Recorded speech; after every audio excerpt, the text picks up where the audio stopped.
It started the night my sister gave birth. She was alone at home, exhausted, but overjoyed. I had gone to check on her and the baby, or at least, that's what I thought I was checking. The first thing I noticed was the silence. It wasn't the quiet of a newborn sleeping, it was heavier, thicker, like the house itself was holding its breath. The baby was in the crib, swaddled perfectly, pink, soft, and so still. At first, everything seemed normal, but when I reached over to touch her tiny hand, it recoiled, almost as if it were alive in a way that was aware of me. My sister smiled tiredly. "Isn't she beautiful?" I nodded, but I couldn't shake the feeling that something was wrong. Later that night, I heard it. Soft cooing, but not from the crib, from the corner of the room. I froze. "Who's there?" I whispered. No answer. The cooing continued, soft, rhythmic, familiar, but not human. I turned the light on. The crib was empty, and yet I could feel eyes on me. I thought I must be imagining it, the exhaustion, the stress. Surely it was just that. But the next night it happened again. I woke to the soft sound of crying. I tiptoed to the nursery. The baby was in the crib, sleeping peacefully. The sound was coming from somewhere else. I followed it to the living room. There, sitting on the floor, rocking back and forth, was the baby. Or at least, something that looked like her.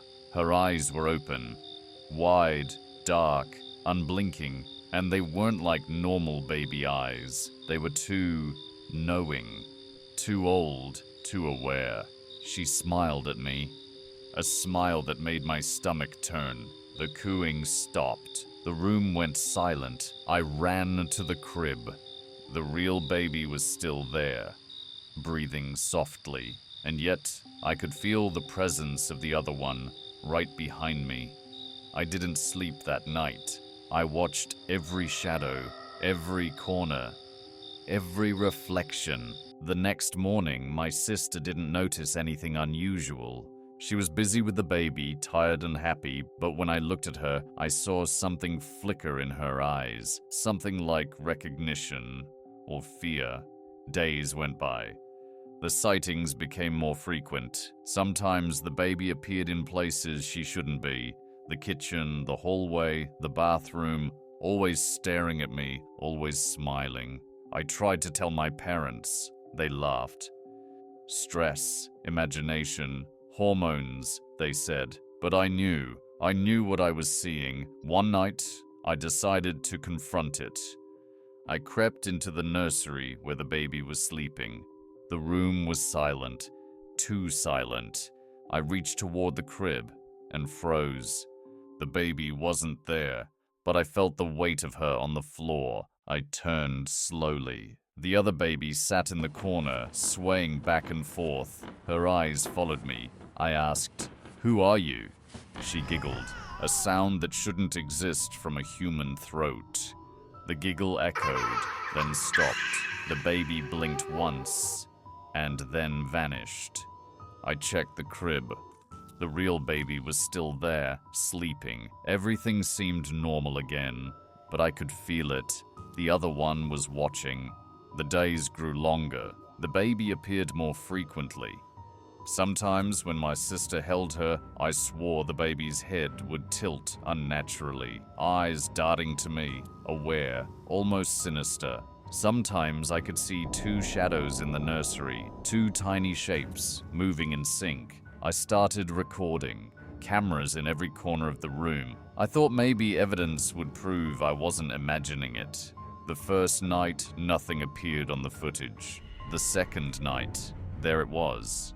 A shape crouched in the corner, rocking back and forth, eyes glowing faintly in the darkness. When I slowed the footage, the figure blinked, and I could swear it smiled. I stopped sleeping in the house. I tried to leave, but the baby, the real one, cried constantly when I wasn't near. And every time I came back, I could feel it.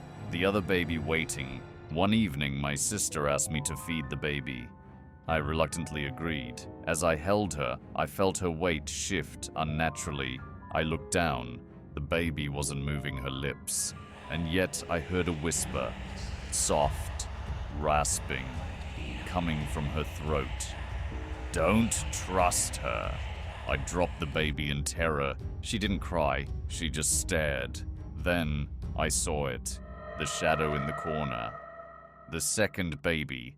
It was crawling toward me, faster than it should be able to. Its eyes, they weren't black, they were empty. A void that seemed to stretch into infinity.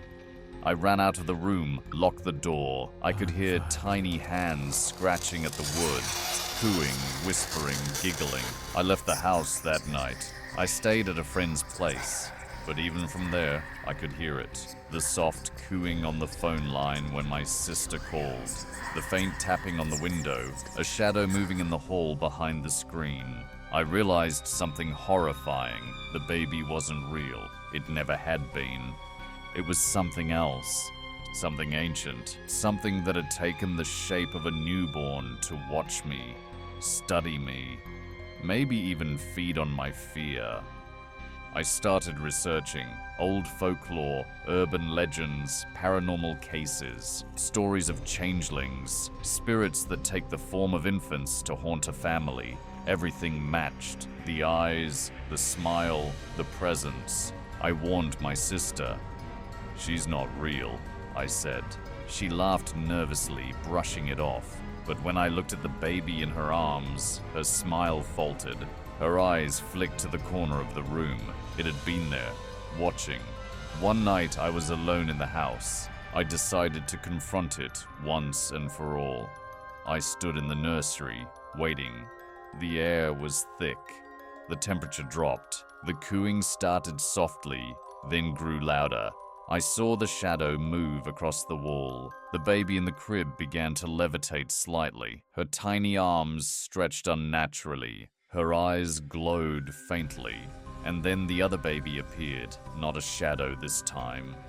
Solid, perfect. Her lips parted, and I could hear the whisper clearly, "You can't leave. You belong to us." I screamed, ran. The house seemed to shift around me. Hallways twisted, rooms stretched impossibly long. I could feel tiny hands reaching out from the shadows, from the crib, from the corners. They brushed against my arms, my face, my neck. I stumbled into the living room. The lights flickered.